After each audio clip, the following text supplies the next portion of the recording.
Hi friends, ఎలా ఉన్నారండి అందరూ? ఈరోజు అయితే మంచి రెసిపీతో మేము ముందుకు వచ్చేసేస్తాను. మామిడికాయ పప్పు. ఈ మామిడికాయ పప్పు ఎలా ప్రిపేర్ చేసుకోవాలన్నది మీకు చూపిస్తాను. అలాగే మన వీడియోకి ఒక లైక్ చేయండి. కొత్త వాళ్ళైతే మన ఛానల్ సబ్స్క్రైబ్ చేసుకోవడం మర్చిపోవద్దు. ప్లీజ్ ఫ్రెండ్స్, సపోర్ట్ చేయండి. మనకి సమ్మర్ కాబట్టి మనకి స్పెషల్గా మామిడికాయ అనేది దొరికిద్ది.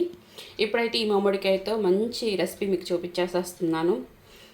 మనకి పప్పు మామిడికాయ చాలా టేస్టీగా ఉండిద్ది.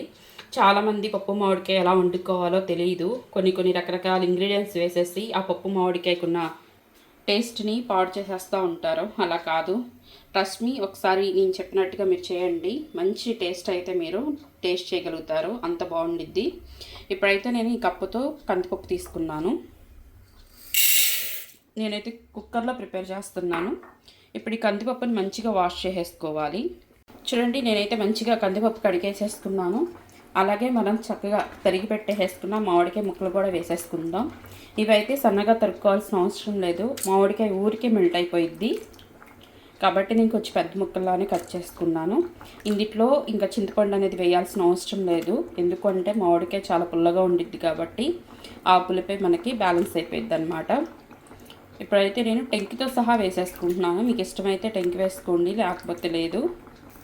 ఇప్పుడైతే కనుక నేను వాటర్ వేసేసుకుంటున్నాను. నేను తీసుకున్న కందిపప్పు క్వాంటిటీ తగినట్టుగా వాటర్ వేసుకుంటున్నాను. మీరు తీసుకున్న కందిపప్పు క్వాంటిటీ తగినట్టుగా మంచినీళ్ళు అనేవి వేసుకోండి.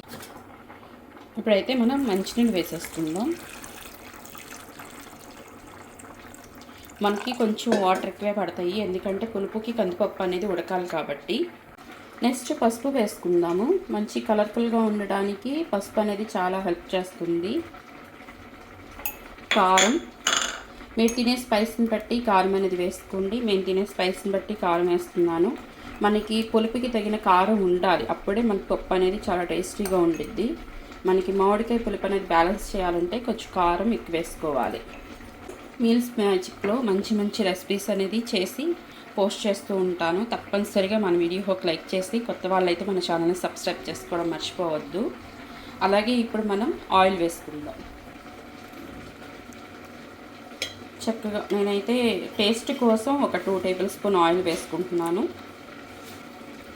ఇప్పుడైతే నేను ఇందులో పచ్చిమిర్చి వేసుకుందాం. చూడండి, ఒక అర డజన్ పచ్చిమిర్చి అయితే వేసుకుంటున్నాను. ఇందులో పచ్చిమిర్చి కూడా మంచి టేస్ట్ ఉంటుంది. మీ దగ్గర ఉంటే కొంచెం కరివేపాకు వేసుకోండి. ఇప్పుడైతే కొంచెం కరివేపాకు వేసుకుందాం. ఇప్పుడైతే కొంచెం కొత్తిమీర వేసుకుందాం. ఇంక ఆనియన్స్ కానీ అలాంటివి ఏవి వేసుకోవాల్సిన అవసరం లేదు. నాకైతే ఆనియన్స్ వేసుకోవడం ఇష్టం ఉండదు. మీకు ఇష్టమైతే వేసుకోండి. ఆనియన్స్ వేసుకుంటే టేస్ట్ కొంచెం డిఫరెంట్గా ఉండిద్ది. నాకు అంతగా నచ్చదు. మీరు తినేదాన్ని బట్టి మీరు వేసుకోండి. ఇప్పుడైతే కుక్కర్ మూత పెట్టేసుకొని విజిల్ పెట్టేసుకుందాం. చూడండి, నేనైతే ఈ కుక్కరు మూత పెట్టేసుకున్నాను, విజిల్ పెట్టేసుకున్నాను, స్టవ్ వెలిగించేసుకున్నాను.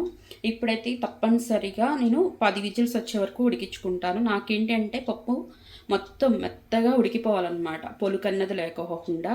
అందుకని చెప్పేసి నేను 10 విజిల్స్ అయితే పెట్టుకుంటున్నాను. ఇప్పుడైతే మనం కుక్కరు విజిల్స్ వచ్చిన తర్వాత అప్పుడు మనం వీడియోని కంటిన్యూ చేద్దాం. రైస్ పెట్టేసాను, మంచిగా ఉడుకుతుంది రైస్. ఇంకొంచెం చెమ్ముంది, మూత పెట్టేసుకుంటే సెట్ అయిపోయిద్ది. ప్రతి కుక్కర్ విజిల్స్ వస్తున్నాయి. నేనైతే కనుక కుక్కర్ విజిల్ తీసేసి మూత ఓపెన్ చేసి చూస్తే మన పప్పు రెడీగా మంచిగా రెడీ అయిపోయింది. ఇప్పుడైతే మనం ఇది మెదిపేసేసుకుందాం. అయితే పప్పు మంచిగా మెదిపేసేసుకున్నాను. ఇప్పుడు తాలింపు వేసేసుకుందాం. నేను 3 టేబుల్ స్పూన్ ఆయిల్ వేసుకుంటున్నాను. ఆయిల్ కొంచెం వేడెక్కాలి. కొంచెం సాయి మినపప్పు, కొంచెం ఆవాలు. మీ దగ్గర చిలకలు ఉంటాయి వేసుకోండి, నా దగ్గర లేదు. ఎండుమిరపకాయలు,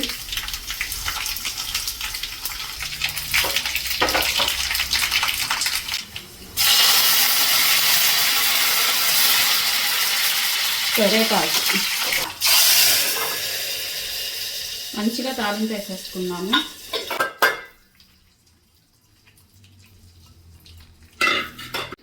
సాల్ట్, రుచికి సరిపడా సాల్ట్ వేసుకుంటున్నాను.